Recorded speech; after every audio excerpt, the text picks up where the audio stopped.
Hello, I am Kate Burnham, the Health and Social Services Administrator at the Wellesley Council on Aging. Welcome to Conversations with Kate.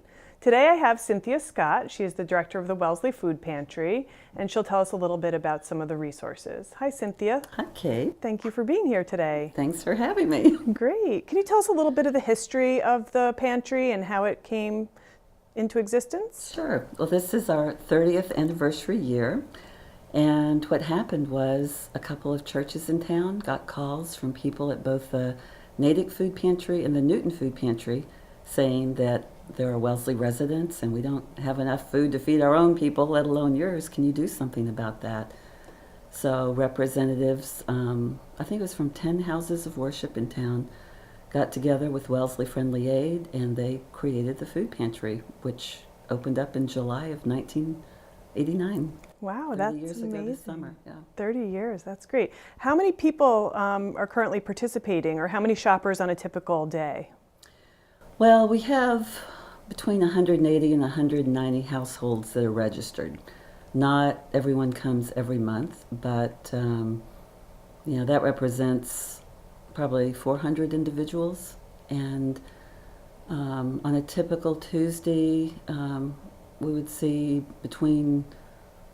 anywhere between, I'd say, like 25 to 35 households. And we're open every Tuesday mornings from 9 to 11, but the second Tuesday evening of the month, we're also open. So I would say on the second Tuesday, we could get 50 to 55 households during the day that we serve. Great. So. And I know on the second Tuesday you also offer an evening dinner. Can you tell us a little bit about that? Well, it's actually not the food pantry. It's two former long-term directors of the food pantry. And when they stepped down for the food pantry, they didn't want to lose contact with the friends they'd made at the pantry over the years. So they got together with some of their friends and started making these dinners. And every month they serve a dinner. And if it's a holiday during the month, like Valentine's Day or St. Patrick's Day, they will theme the dinner accordingly. So it's really great. The clients love them. A lot of clients will bring their families so the kids can sit and eat while they shop. Or if you don't have time to eat, they'll pack it up into go packs so you can take your dinner home. So it's a nice supplemental effort to what we're doing. That's wonderful. So I know you mentioned the food pantry is open on Tuesdays from 9 to 11. Where is the Wellesley Food Pantry? We're located on the ground floor of the Hills Congregational Church. It's right across the street from the Hills Branch Library. Okay. The church with the pumpkins out front. Okay, great. And how would someone register or sign up? Is there an application? There is an application. Clients re-register every year. In fact, September is our registration time.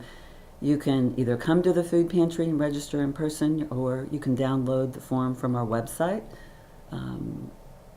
And you submit the registration form with proof of residency, proof of income. So, for instance, if you're in public housing, you just bring the copy of the lease. We take a look at it, give it right back to you. Great. And you can get food on the same day that you register, right when you show up. There's no waiting period. Wonderful. Where does the food come from? Where does the food items, the produce and things like that?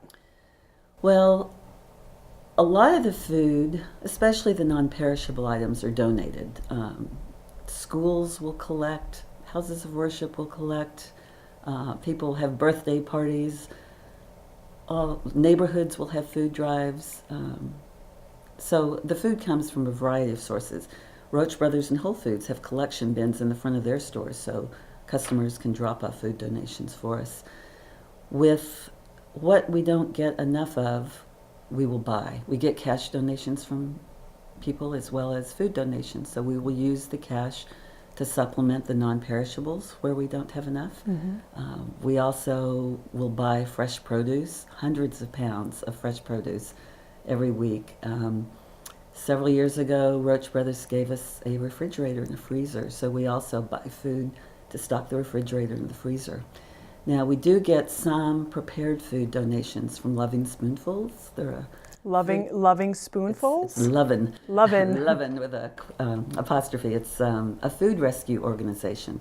So they will go to Roach Brothers, Whole Foods, Trader Joe's, Volante Farms, collect their excess prepared foods, and then they'll come by the pantry and we will get some of that so that we can offer that as well.